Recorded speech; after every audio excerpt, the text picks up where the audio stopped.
Thank you. Morning, everyone. I would like to call the meeting to order and acknowledge that we are in Treaty One territory, the home and traditional lands of the Ojibwe, Cree, and Dakota peoples, and in the national homeland of the Red River Métis. Our drinking water comes from Shoal Lake 40 First Nation in Treaty 3 territory. My name is Carrie Linklater. I am the chairperson this morning, and I'm joined via Zoom by Ms. Michelle Duncan and Ms. Valerie Wareheim. Our city secretary this morning is Mrs. Crystal Harland, and our city assessor is Mr. Matthew Parlane. We will be hearing applications for revision of the assessment business rule in accordance with the Municipal Assessment Act and the City of Winnipeg Charter. The matters for which revision is requested have been described in each application, and we will limit discussion to those matters. Statements that are made at this hearing are sworn testimony, and anyone speaking to the matters must be sworn in. Be advised that comparisons of assessments of properties are not considered evidence of market value by the Board of Revision. The Board of Revision is appointed annually by City Council and is independent of it and the City Administration. It makes its decisions on the basis of the evidence provided at this hearing and issues a written order that will be mailed to all parties as soon as possible. Please note that the board's decisions with respect to an application may be appealed to the Manitoba Municipal Board if the matter pertains to assessed value, or to the Court of King's Bench if the matter pertains to the application of exemptions from taxation. Should you wish to appeal, information on how to do so will be included with the board's order. With respect to the hearing process, I will confirm the points of appeal with your property to be addressed with each applicant following the swearing in. We will then have the assessor's testimony followed by questions that the applicant may have, and then the applicant's testimony followed by questions. Each side will have an opportunity to summarize if they wish. Once all of the evidence about an application has been brought forward, the applicant may leave. The process will repeat for each item on the docket today. The session will close after all the applications have been heard, and the board will deliberate in private and make its decisions. You will receive the board's decision by registered mail as soon as possible. As information, all public hearings are live streamed, recorded, and will be part of the public record. This morning, we will be hearing items 3 and 11 on our docket. Mrs. Harland, would you please affirm the assessor and the applicant's testimony? Yes, Madam Chair. Mr. Assessor, would you please state your full name? Matthew Harlan. Thank you. Do you affirm that the evidence you are about to give at this hearing is the truth, the whole truth, and nothing but the truth? I do. Thank you. Mr. Applicant, would you please state your full name? My name is Jared Story. Thank you. Do you affirm that the evidence you are about to give at this hearing is the truth, the whole truth, and nothing but the truth? Yes, I do. Thank you. Thank you. Good morning, Mr. Story and Mr. Harling. Morning. Morning. And we are going to start off with item number 3, which is 675 Goldsby Street. And Mr. Harley, whenever you're ready to proceed. Thank you, Madam Chair. So the file number is 24-4893. The address is 675 Goldsby Street. The business assessment ID is 343, and the owners are Autoline Products Limited. The total, or the 2025 assessed value or business assessment value based on a reference to April 1st, 2023, has a total annual rental value of $435,540. If you look below in my brief here, under the subject bid information, we'll see there's the one premise on. We have the one premise, which again, the address is 675 Goldsby Street. We have a total premise area of 42,940 square feet. We have an overall base annual rental value of $334,073, which equates to a $7.78 per square foot rent. If you look under the occupancy costs here, we can see here we have heat, electricity, water, and air conditioning. We're assessing the full area for heat, electricity, and water. And we have 2,800 square feet of area we're assessing for air conditioning. This gives us a total occupancy cost of $101,488. And if we add that to the base annual rent value, this gives us a total annual rent value is indicated at $435,540. Okay, if we look below under the subject leaf information here, we'll see, it says here owner occupied, yes. I did some actually some research and found out that actually that's not actually accurate. So there actually is a lease in place. I'll just kind of give you a little bit of background. I believe Mr. Story has some information as well on it, but there was a lease signed in 2017, roughly from July 1st, 2017 to June 30th, 2027. So it was a 10-year lease. And the lease in place was $3.75 a square foot.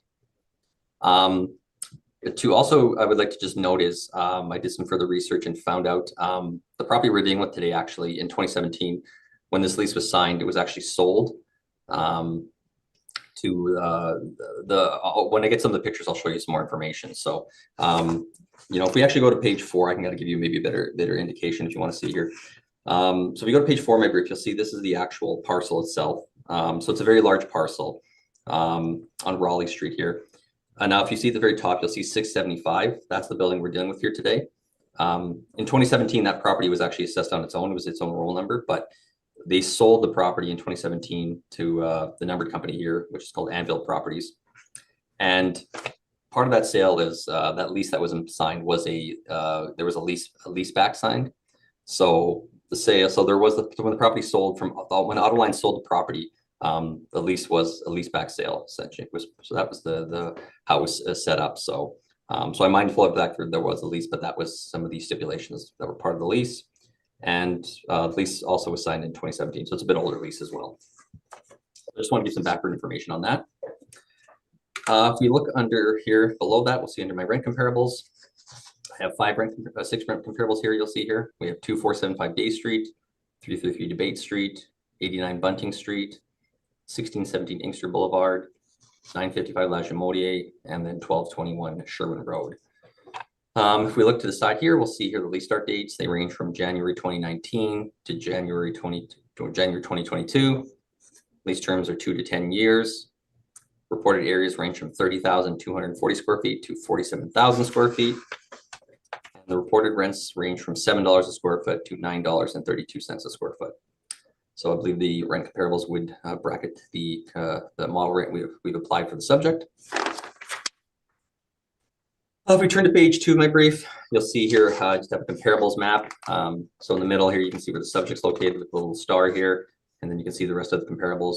So some of the comparables I did have to search outside the market region, as there's not a number of larger single-tenanted buildings in the area. So I did have to expand my search a bit. So you just get an idea of where the comparables are located.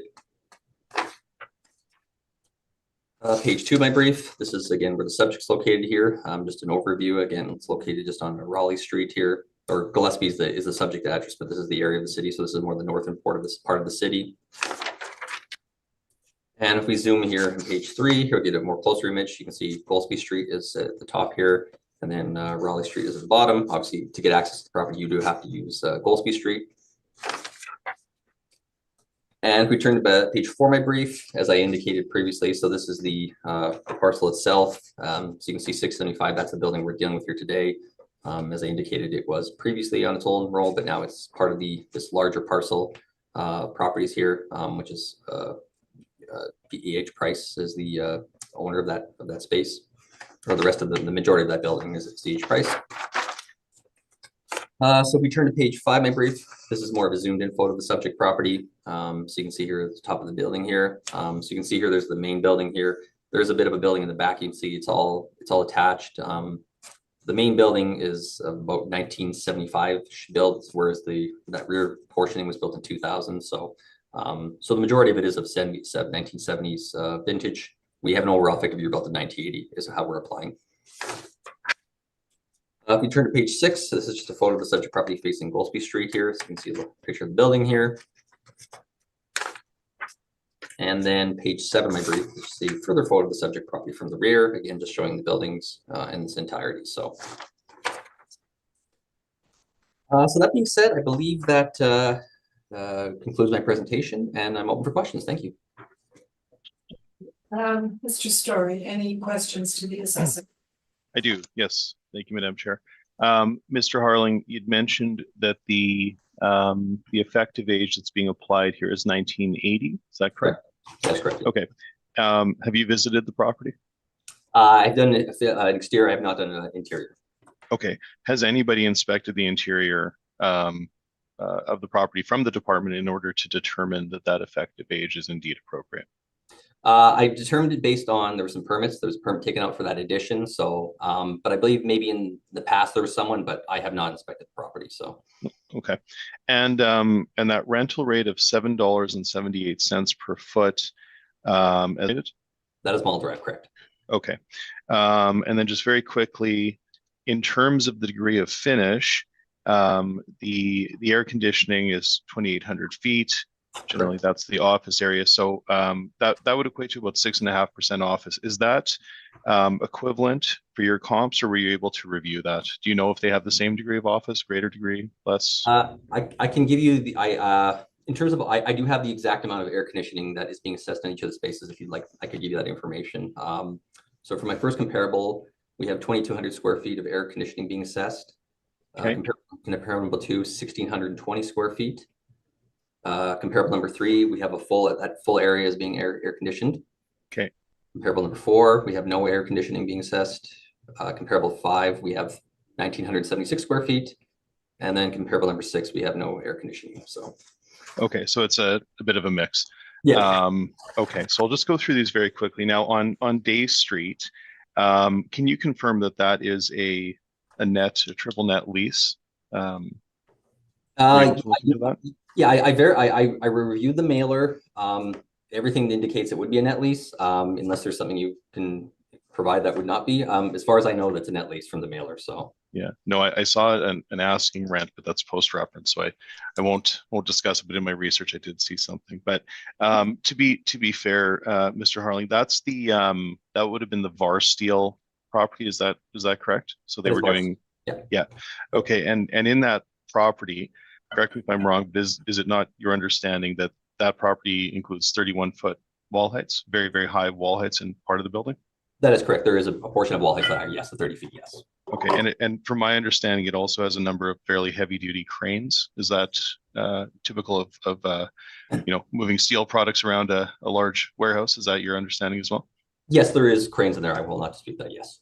Okay, and then just finally, that property, would you agree with me that it's also unique in that it has approximately 55-foot clear spans, which is not typical. That would be a unique and positive feature. Is that a fair comment?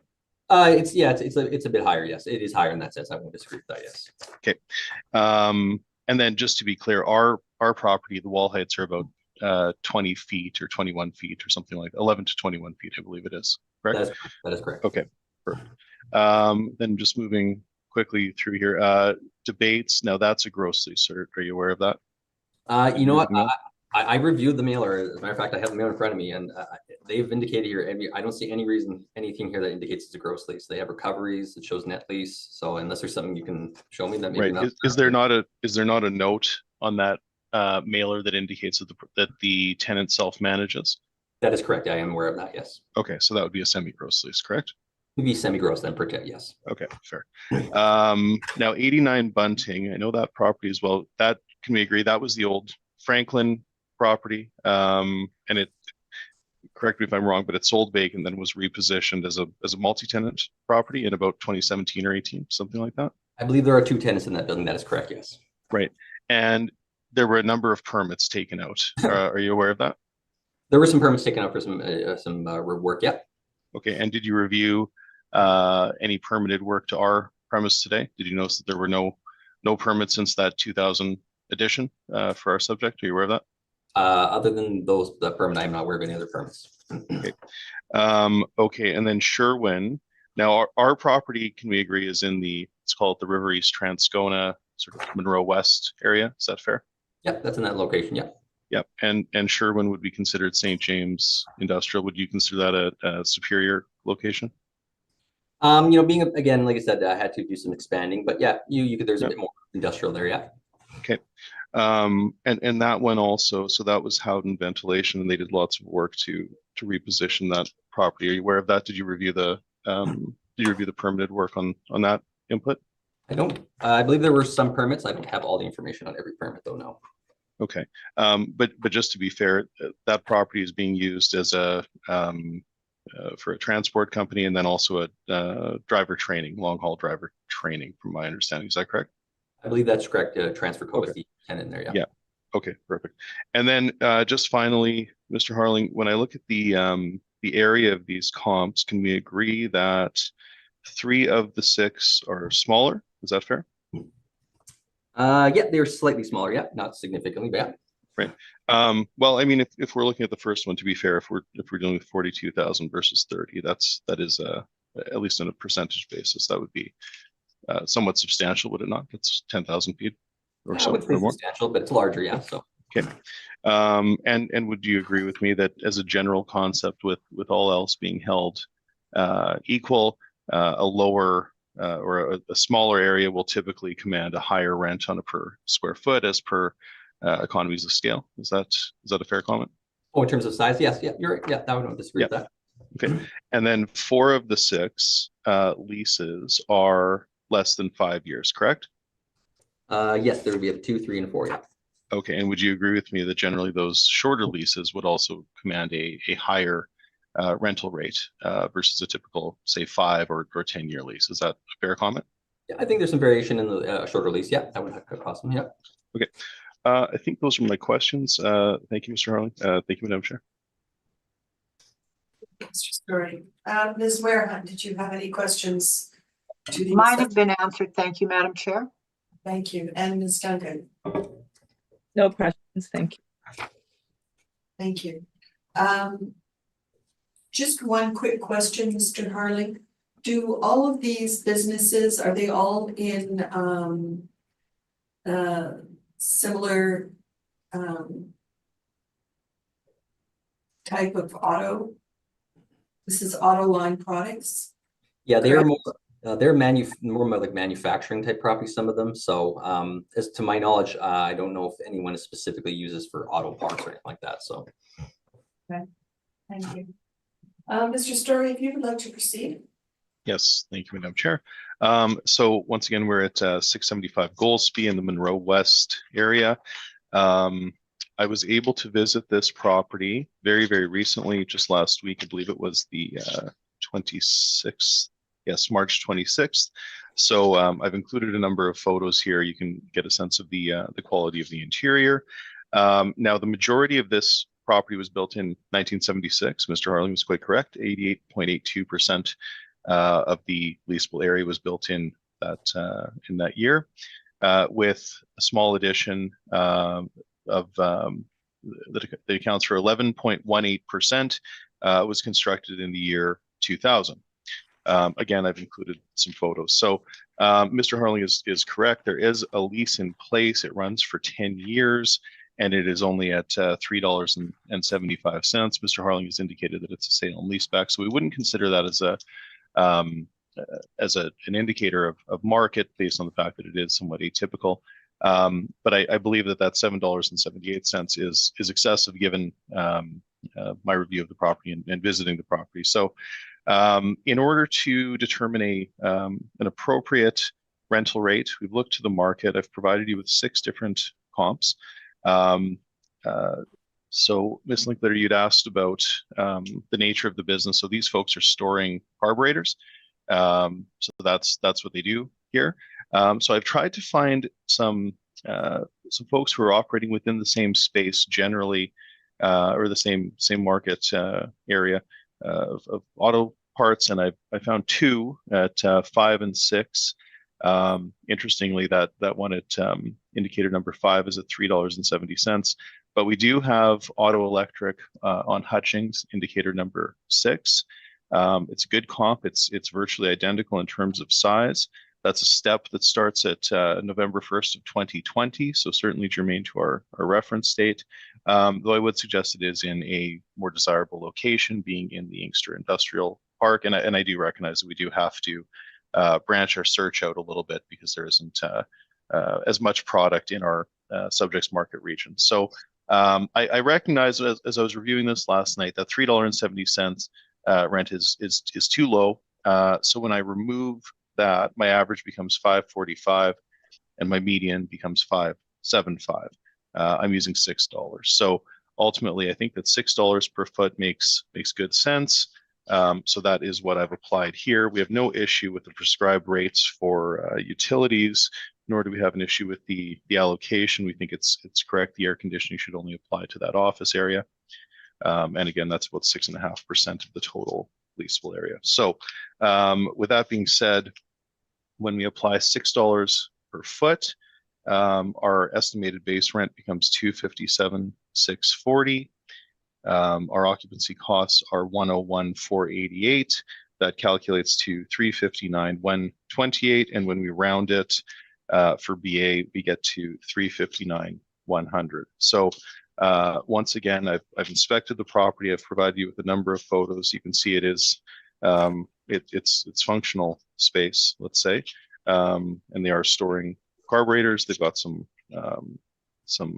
mezz space with a bit of a shipping office on that the short ceiling on that second floor. But yeah, I'll leave those photos with you. There are a number of them, but ultimately, based on our review of the market and after inspecting the property, we feel very comfortable applying a $6 rent for this premise, and do respectfully request that the value for this 2025 business assessment not exceed $359,100, $359,100. And with that, I'm happy to take your questions, and I thank you.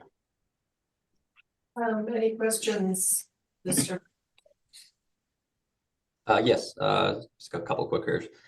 So just, I guess, reviewing your comps. I just noticed, yeah, I mean, I know you've kind of specified on one particular one, but I guess like the first, I noticed comparable 1, 2, and 4, those are all from the same property in Hoka, correct? That's correct. Yeah, that's a flex warehouse on Hoka. Yeah. Okay, so that's okay, so that's more multi-use. Now, comparable number 6 to on Hutchings, that's a multi-tenanted building as well, correct? On Hutchings, that is, sorry, 90 Hutchings, I believe it is. Okay, so that's okay. Yeah.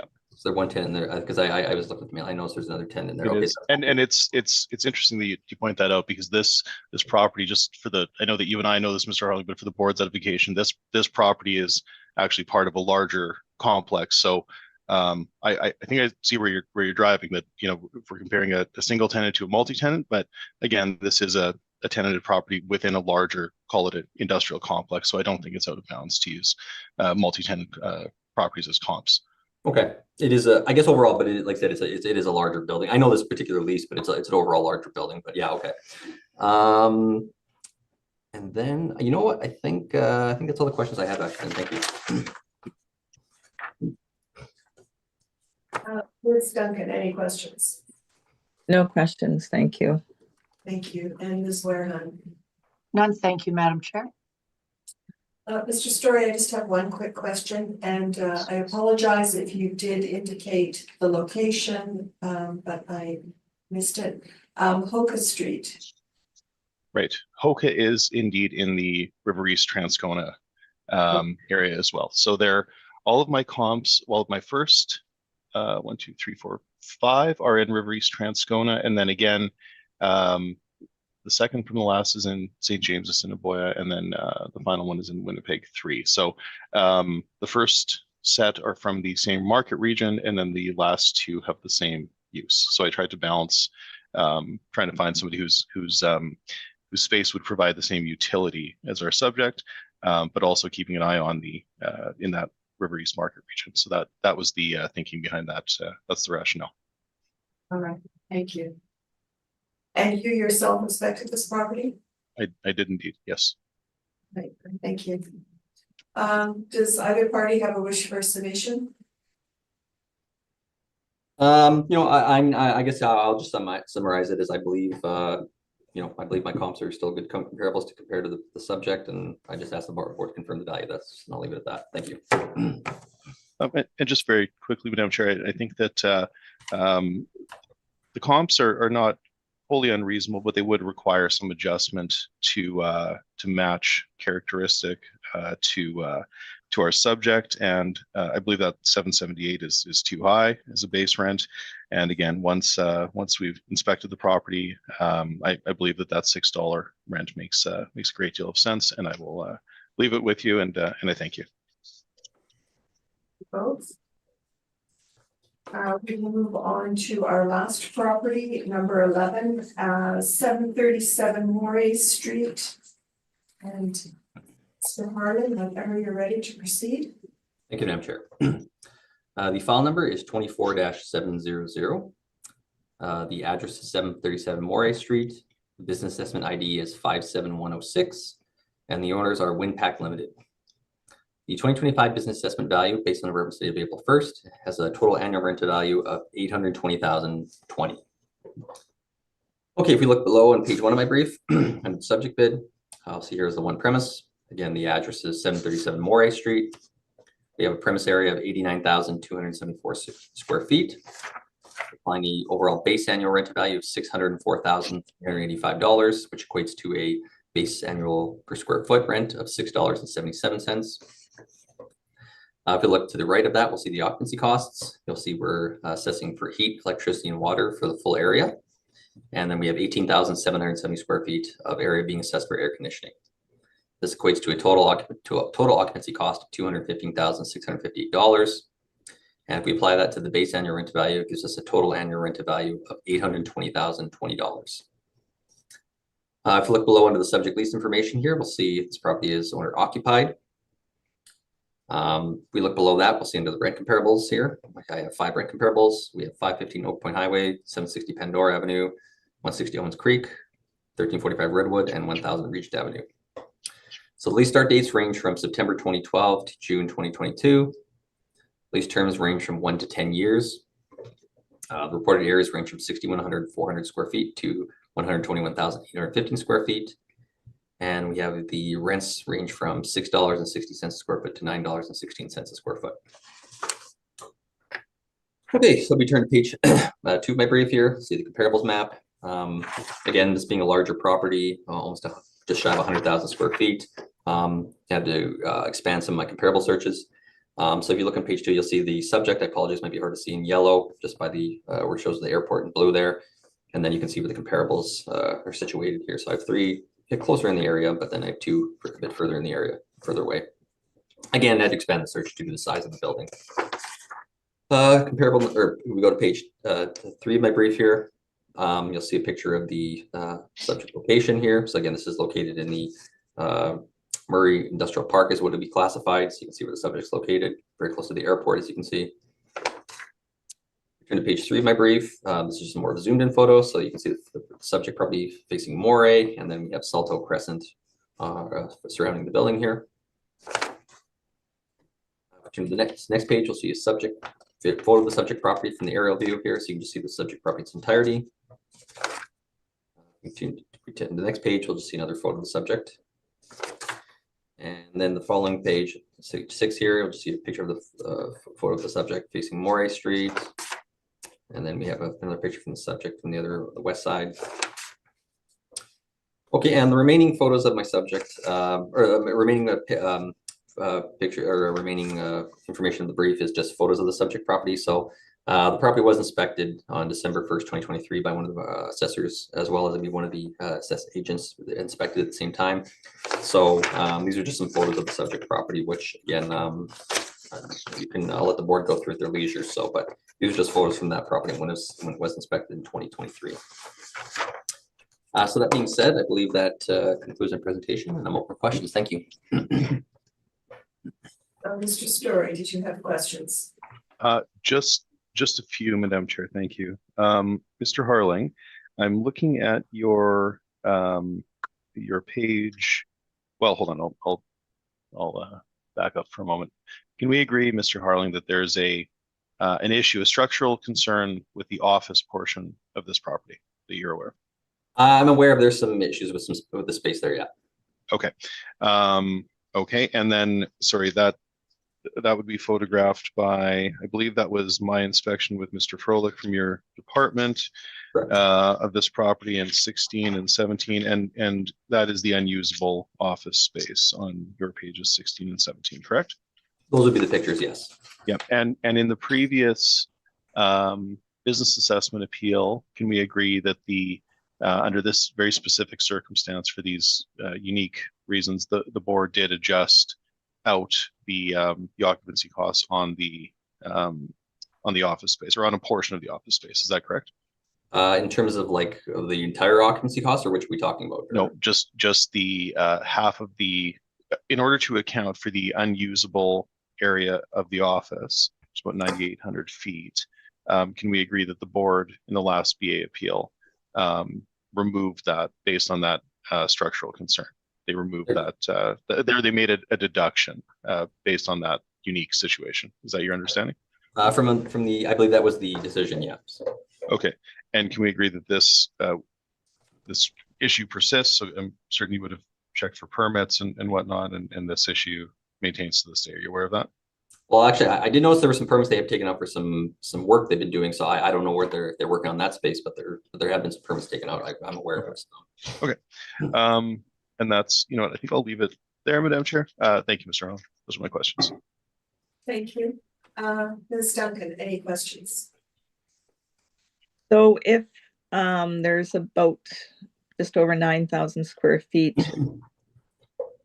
that you think is like that you would assess as well as unusable, would that be something that normally would be included in a valuation of the ARV?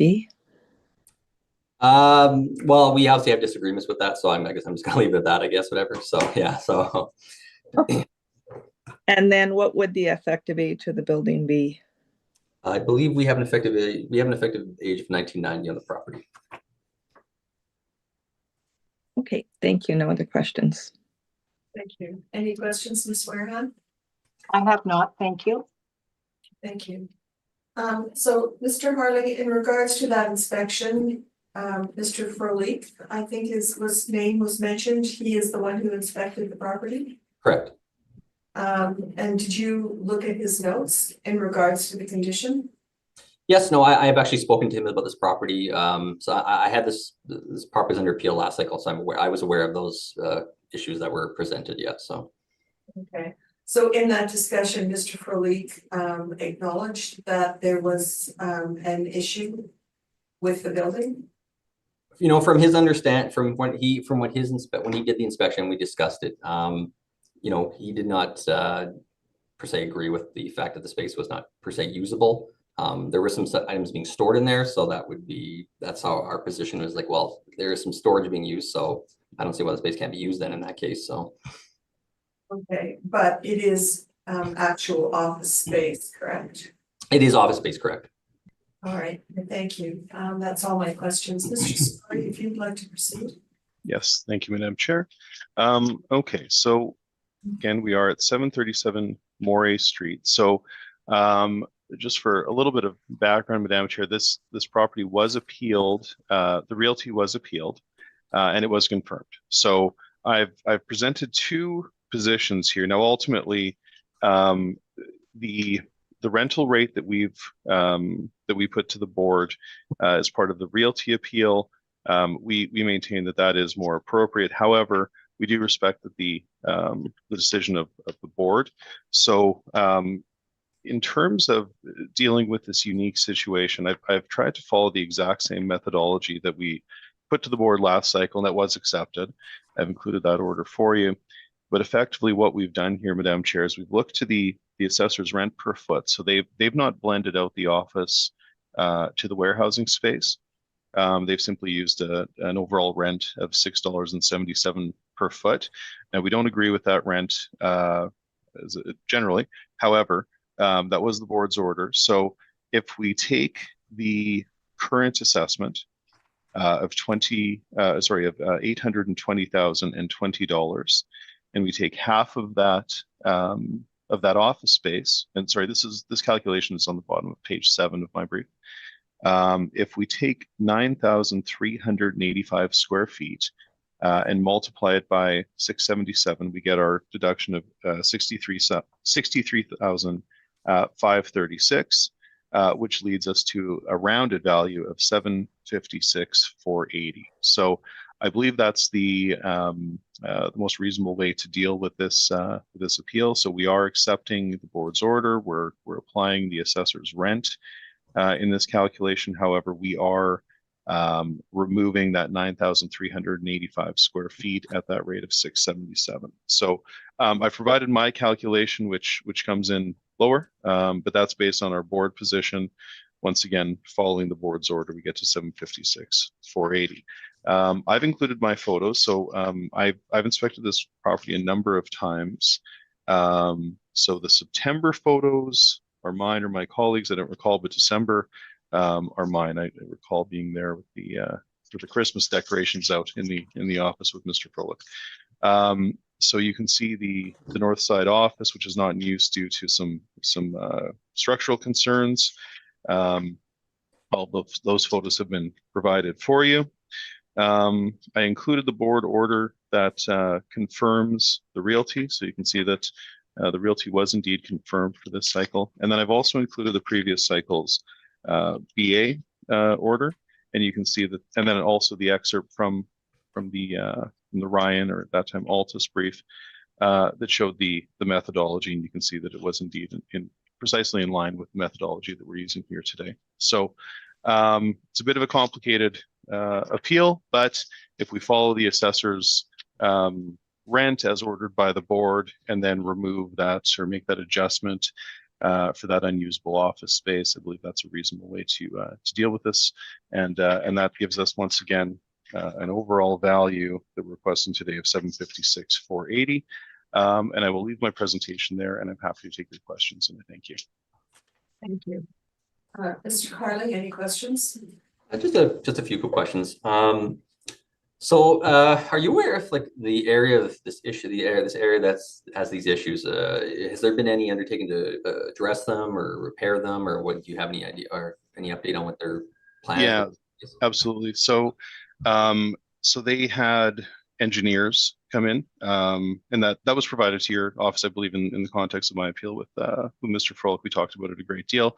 The renovation, the cost to remediate is very costly.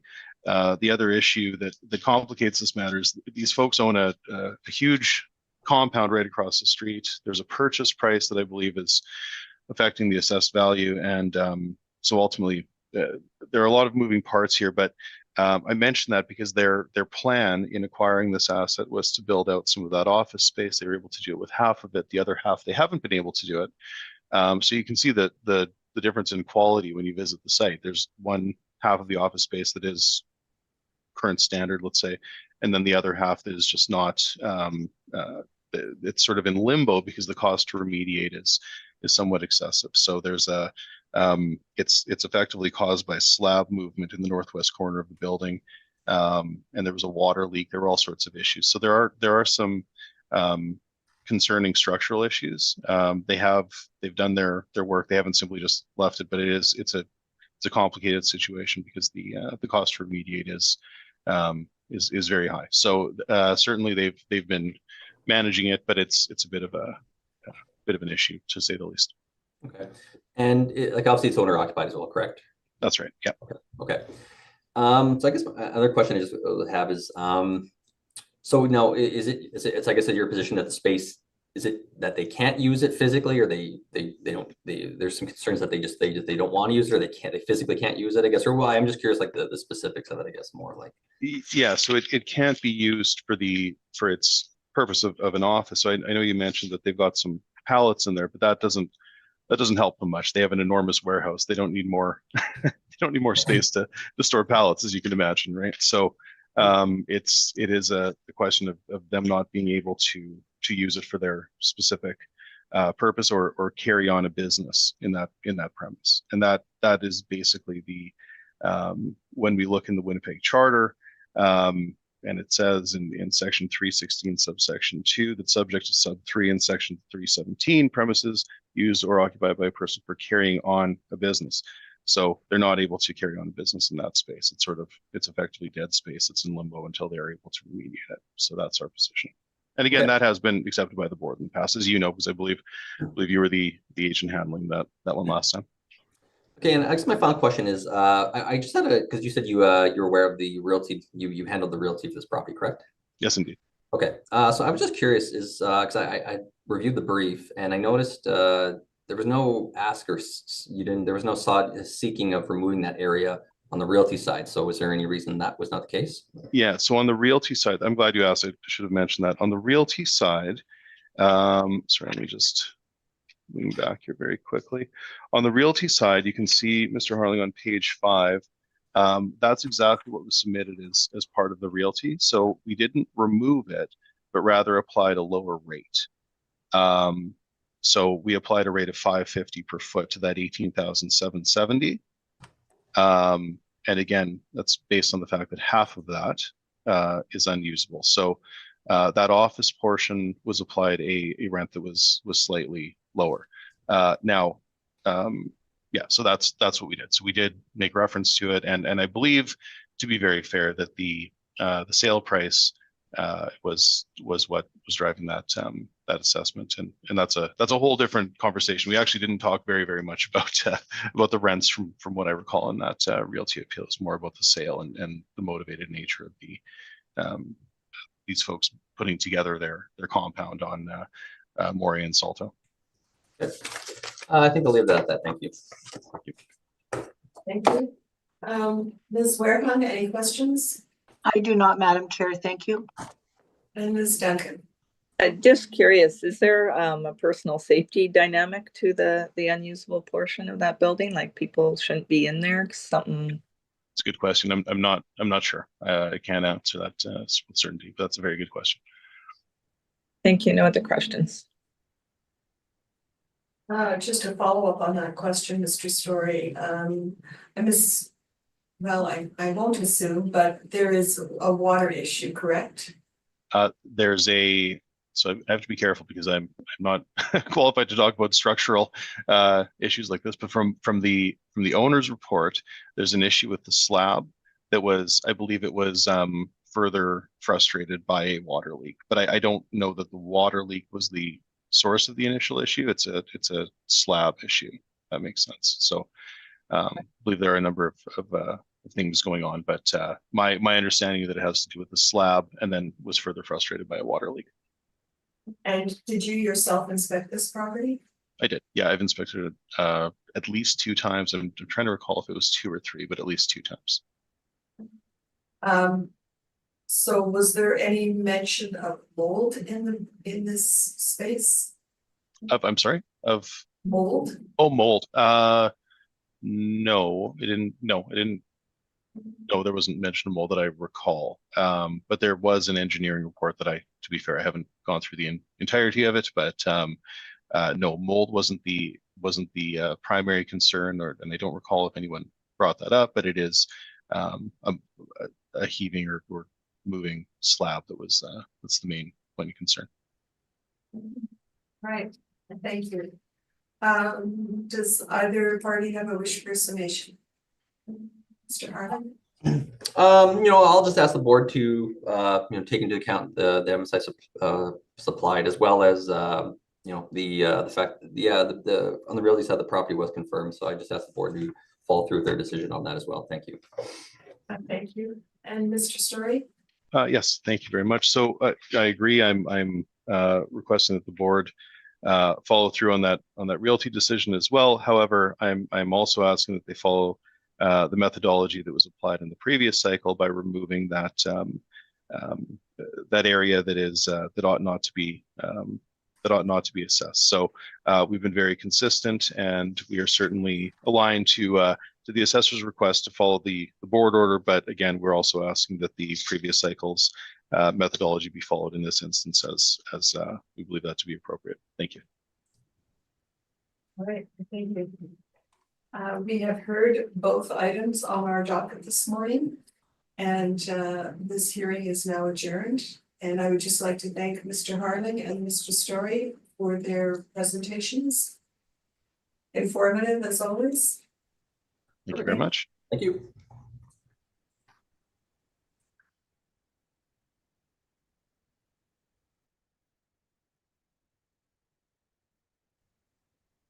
Chair, I'll take us offline.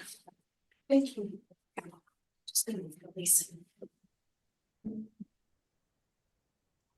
And it's bothering me.